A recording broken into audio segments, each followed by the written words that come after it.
இன்றைக்கு இதில் வந்து ஒரு முக்கியமான ஒரு குறிப்பு இருக்குது. அது என்ன அப்படின்னு கேட்டிங்கன்னா, நந்திகேஸ்வரர் வந்து என்ன வரம் வாங்கினார்னா, நான் எப்பொழுதும் நீ எழுத்தாப்புலே இருக்கணும், நான் உன்னை பார்த்துக்கிட்டே இருக்கணும், நான் சொல்கிறத நீ கேட்டுக்கிட்டே இருக்கணும் அப்படின்னார். இதில் தான் நந்தி வந்து சிவனை லாக் பண்ணிட்டார். என்னன்னு கேட்டிங்கன்னா, நாம் இன்றைக்கி கோவிலுக்குள்ளே நாம் எல்லோரும் வரோம். இன்றைக்கி எல்லோரும் என்ன பண்ணுறோம்னா, நேராக வந்தோடனே நேராக கடகடன்னு கோவிலுக்குள்ளே போய் நேராக சிவனை பார்க்குறோம். இல்லை எந்த சாமியோ அந்த சாமிக்கு போய் அர்ச்சனையோ விளக்கோ அதை போட்டுட்டு வீட்டுக்கு போயிட்டே இருக்கோம். அதுமாரி பண்ணக்கூடாது. இப்போ நம்ம ஒரு வீட்டுக்கு போகிறோம், நம்ம வீட்டில் போய் ஒருத்தரை பார்க்க போகிறோம், ஒரு உறவினரை பார்க்க போகிறோம் அப்படின்னா, அந்த வீட்டில் 2 குழந்தைங்க, 2 பெரியவங்க, ஒரு 2-3 தாய்மார்கள்லாம் இருப்பாங்க, எல்லோரும் இருப்பாங்க. நாம் போய் பார்க்குறவரை மட்டும் நம்ம நேராக போய் பார்த்துட்டு நேராக விடுவிடுன்னு வந்துடுவோமா, இல்லை அங்கே இருக்கிறவங்களெல்லாம் பார்த்து விசாரித்து அந்த குழந்தைங்கள்ட்ட 2 வார்த்தை பேசி பண்ணுவோமா? இது எது நம்ம கரெக்டோ அதுதான் கோவில்லையும் நம்ம பண்ணணும். அதுலேயும் கோவிலில் வந்து இன்னொன்று என்னென்னு கேட்டிங்கன்னா, கோவில் அப்படிங்கிறது முதல்ல இந்த கோவில்ங்கிற வார்த்தை கோ அப்படின்னா அரசன் அப்படின்னு அர்த்தம், இல் அப்படின்னா குடியிருக்கிற இடம்னு அர்த்தம். கோயில், அரசன் குடியிருக்கக்கூடிய இடம்தான் கோவில் அப்படின்னு அர்த்தம். அந்த அரசன் யார்? இந்த உலகத்துக்கே ராஜா யாருன்னா எல்லாம் உள்ள இறைவன் தான். அப்பேற்பட்ட அந்த இறைவனை நம்ம அவர் இருக்கக்கூடிய இடத்துல போய் பார்க்கும் பொழுது முதல்ல அவருடைய பர்சனல் பிஏ கிட்ட தான் நம்ம பர்மிஷன் வாங்கிட்டு தான் உள்ளே போய் பார்க்கணும். அப்படி நம்ம கோவிலுக்கு எப்போ வந்தாலும் முதல்ல விநாயகர், முருகன், மற்ற தெய்வங்கள் எல்லாரையும் அந்த தெய்வங்கள் எல்லாம் வழிபட்டு, அந்த முக்கியமாக சிவனை பார்ப்பதற்கு முன்பாக யாரை பார்க்கணும் அப்படின்னா, நந்தியிட்ட நின்று சாமி கும்பிட்டுட்டு தான் நம்ம உள்ளேயே போகணும். ஏன் அப்படின்னா, நான் இப்போ நந்தி சொன்ன வரத்தை நான் உங்களுக்கு சொன்னேன், நந்தி கேட்ட வரத்தை நான் என்ன சொல்கிறேனோ அதை நீ கேட்கணும் அப்படின்னார்.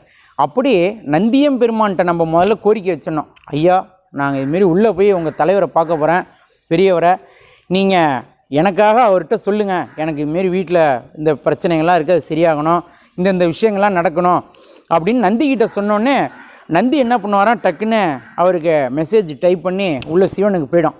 அவர் உள்ளே போய் சிவன் பார்த்துட்டு ஓகே வர சொல்லு பாம்பர், நம்ம அதுக்கப்புறம் தான் உள்ளே போனோம். அது நல்ல விஷயமா இருந்தால் தான் அங்கே நமக்கு உள்ளே வந்து டிக் அடிப்பார். இல்லைன்னா நம்ம சும்மா வந்து பார்த்துட்டு தான் போகலாம். ஏதாவது பெரியவங்களெல்லாம் பார்க்க போனால் காஃபி சாப்பிட்றீங்களான்னு சாப்பிட்டு கேட்டு அனுப்பிச்சிடுவாங்க. அதுபோல் நந்திகிட்ட தான் முதல்ல பர்மிஷனே வாங்கணும். அதனால் நம்ம பிரதோஷ காலங்களில் கூட நிறைய பேர் வந்து என்ன பண்ணுவாங்கன்னா, நந்திகிட்ட வந்து காதில் வந்து வேண்டுதலையெல்லாம் சொல்லுவாங்க. அதுலேயும் ஒரு படி மேலே போய் என்ன பண்ணிவிடுவாங்க அப்படின்னா, ஒரு காதை மூடிக்கிட்டு ஒரு காதாலே சொல்லுவாங்க. ஏன்னா இன்னொரு காதால் அந்த பிரார்த்தனையெல்லாம் போயிடுமா அப்படின்னு வேறு ஒரு நம்பிக்கை. அது வந்து மூட நம்பிக்கை.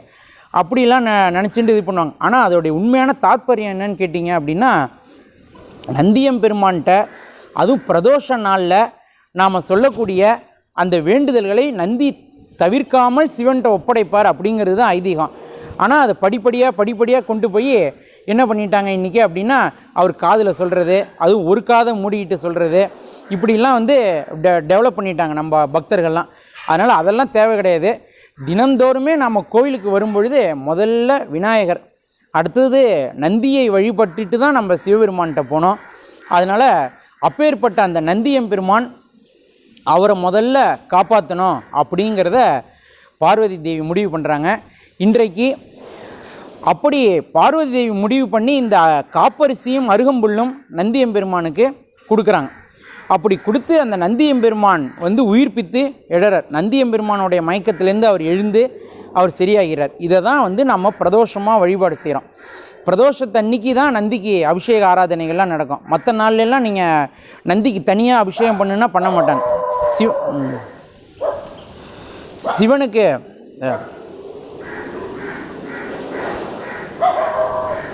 சிவனுக்கு அபிஷேகம் பண்ணும் பொழுது தான் நந்திக்கு பண்ணுவாங்க.